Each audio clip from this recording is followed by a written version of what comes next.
तो आज मैं आपको एक अनोखी रहस्यमय कहानी सुनाऊंगा। अगर आप चैनल पर नए हैं तो अभी सब्सक्राइब कर ले तथा कहानी पूरा देखें। अंत में एक अनोखा रहस्य छुपा है। धन्यवाद। तो सुनिए। प्राचीन समय की बात है। एक नगर में सोमदत्त नाम का एक चित्रकार रहता था। सोमदत्त की ख्याति दूर दराज तक थी, क्योंकि वह ऐसी मूर्तियां और चित्र बनाता था जो बिल्कुल सजीव लगते थे। उसका एक नियम था, वह हर साल महाशिवरात्रि पर महादेव का एक ऐसा स्वरूप बनाता था जो उसने पहले कभी न बनाया हो।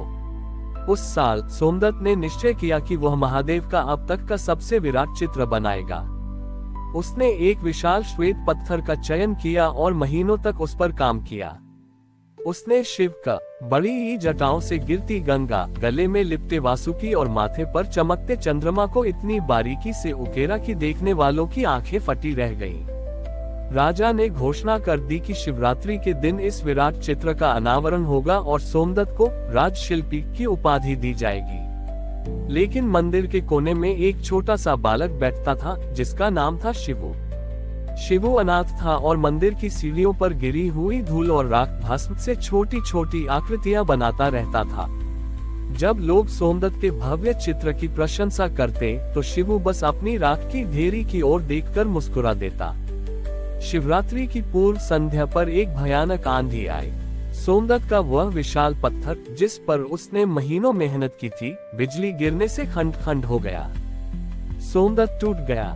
उसने रोते हुए कहा, प्रभु, कल सुबह उत्सव है और मेरा समर्पण धूल में मिल गया। अब मैं दुनिया को क्या दिखाऊंगा। उद्धरण चिन्ह। उसी समय उसने देखा कि छोटा शिवू उस अंधेरी रात में मंदिर के टूटे हुए हिस्से में बैठा कुछ कर रहा है। सोमदत्त कौतूहलवश पास गया।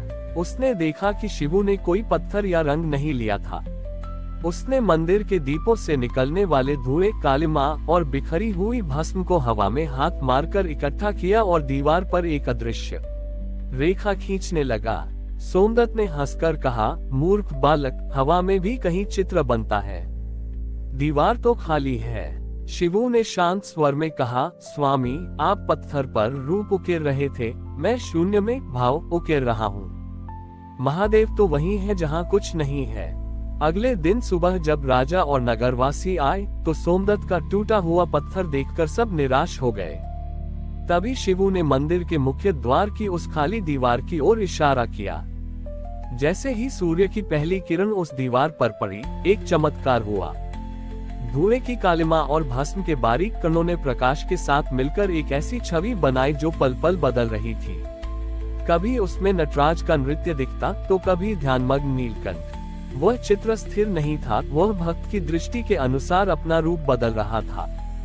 जो दुखी था उसे दयालु शिव दिखे, जो जिज्ञासु था उसे गुरु शिव दिखे। सब दंग रह गए। वह चित्र किसी रंग से नहीं, बल्कि विश्वास और प्रकाश के मेल से बना था। महादेव की वाणी गूंजी, सोमदत्त, कला जब तक पत्थर पर है वह अहंकार का हिस्सा है, लेकिन जब कला शून्य में विलीन हो जाती है तो वह मेरी अभिव्यक्ति बन जाती है। शिवू ने मुझे मेरे अव्यक्त रूप में पकड़ा है। सोमदत्त का अहंकार बह गया। उसने अपनी छेनी और हथौड़ा त्याग दिया और शिवू का शिष्य बन गया। वह स्थान आज अदृश्य महादेव के नाम से जाना जाता है। ये कथा हमें सिखाती है कि सच्ची भक्ति और कला वह नहीं जो दिखाई दे, बल्कि वह है जो महसूस की जाए। महादेव को पाने के लिए रूप की नहीं, केवल भाव की आवश्यकता होती है। सोमदत्त और शिवू की इस अदृश्य चित्र वाली घटना ने पूरे राज्य में खलबली मचा दी थी। राजा और प्रजा अब यह मान चुके थे कि शिवू कोई साधारण बालक नहीं, बल्कि महादेव का भेजा हुआ कोई दूत है।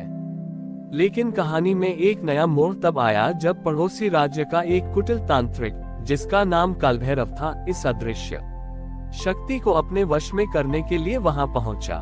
कालभैरव का मानना था कि यदि वह उस अदृश्य चित्र के रहस्य को जान ले तो वह महादेव की उस मायावी शक्ति का स्वामी बन जाएगा। वह मंदिर में आया और उसने शिवू को चुनौती दी। उसने कहा, बालक, तूने प्रकाश और धुएं से चित्र बनाया, ये तो प्रकृति का खेल है। यदि तू वास्तव में सिद्ध है तो अंधकार में चित्र बनाकर दिखा, जहां प्रकाश की एक किरण भी न हो।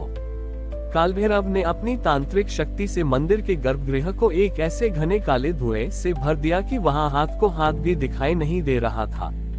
उसने हंसते हुए कहा, अब दिखा अपना चित्र। शून्य में तो तूने चित्र बनाया, अब इस पूर्ण अंधकार में शिव को प्रकट कर। शिवू बिल्कुल शांत रहा। उसने सोमदत्त से कहा, गुरुदेव घबराए नहीं, प्रकाश बाहर से आता है पर महादेव तो भीतर के अंधकार को भी जानते हैं। शिवू ने इस बार न भस्म उठाए न धुआं। वह उस घने अंधेरे के बीच बैठ गया और उसने केवल डमरू की ध्वनि निकालनी शुरू की। उसने अपने हाथों को हवा में एक विशेष लय में घुमाना शुरू किया।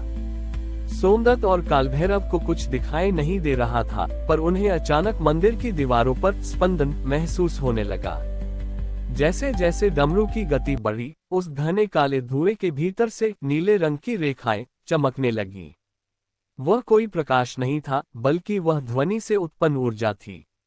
उस घने अंधकार के बीच ध्वनि की उन तरंगों ने साक्षात महाकाल का स्वरूप गढ़ दिया। कालभैरव ने देखा कि जो अंधकार उसने पैदा किया था, वही अंधकार अब महादेव के शरीर का रंग बन गया है। महाकाल का वह स्वरूप इतना भयानक और इतना शांत था कि कालभैरव के मंत्र विफल हो गए। महादेव की गूंजती हुई आवाज सुनाई दी, कालभैरव, तूने अंधकार को मुझसे अलग समझा, यही तेरी भूल थी। मैं ही प्रकाश हूँ और मैं ही वह शून्य हूँ जिसे तुम अंधकार कहते हो। जो ध्वनि को देख सकता है वही मुझे हर रूप में पा सकता है।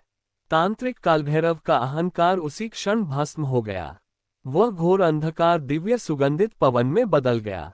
मंदिर की दीवार पर वह अदृश्य चित्र अब हमेशा के लिए अंकित हो गया, लेकिन वह केवल उन्हें दिखाई देता था जो अपनी आंखें बंद करके महादेव का ध्यान करते थे। सोमदत्त ने उस दिन एक महान सत्य सीखा, कला केवल रंगों और पत्थरों की मोहताज नहीं है। कला तो वह है जो शून्य से शुरू होकर अनंत में विलीन हो जाए। शिवू ने सिद्ध कर दिया कि महादेव को किसी सीमा में नहीं बांधा जा सकता। वह मंदिर आज भी विंध्याचल की कंदराओं में स्थित है, जहां आज भी लोग डमरू बजाकर उन अदृश्य रेखाओं को महसूस करते हैं। हमारी और भी आध्यात्मिक एवं अनोखी कहानियां देखने के लिए हमारे चैनल पर जाएं तथा धार्मिक एवं पौराणिक अनोखी कहानियां हमारे चैनल पर है। कृपया जाके देखें तथा हमारे चैनल को सब्सक्राइब करके रखें और वीडियो लाइक जरूर करें। धन्यवाद।